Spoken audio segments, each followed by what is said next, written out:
I am an avid knitter and have recently advanced to reading patterns with a chart. Whenever I try to follow the pattern with it loose on the table like this, though, I lose my place. Even during the recording of this short demo, I made 2 mistakes. My product came about from a need to keep track of what I was doing so I could minimize errors, especially for repeating patterns where I cannot just cross out what I've finished.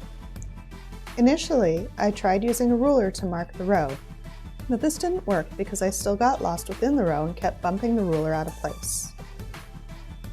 After a few failed prototypes, I came up with this pattern keeper, which has been working well for my knitting so far. It is fairly simple, featuring an upright clipboard, a row marker, and a column marker so the user can see exactly which stitch they are on. The first failed prototype was a standard clipboard with a row and column marker made out of cardstock, but I found it awkward to view when it was laying flat on the table, plus it took up a lot of space on my craft table.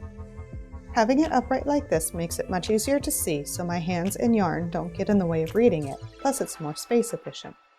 The next step was to figure out the best way to mark the rows and columns. This row clip is easy to move when you get to the end of a row. Even easier to move is the column marker. In my prototype, it's just a bobby pin. The final product will be manufactured with a similar shape but more securely attached slider. I can move this slider with one hand so it's fast and easy to track along the row. This product has significantly sped up my knitting and nearly eliminated mistakes. I believe it will be well received by both knitters and crocheters who also read similar pattern charts. If successful, I would like to also design a more compact and portable version of this pattern keeper for knitting and crocheting on the go.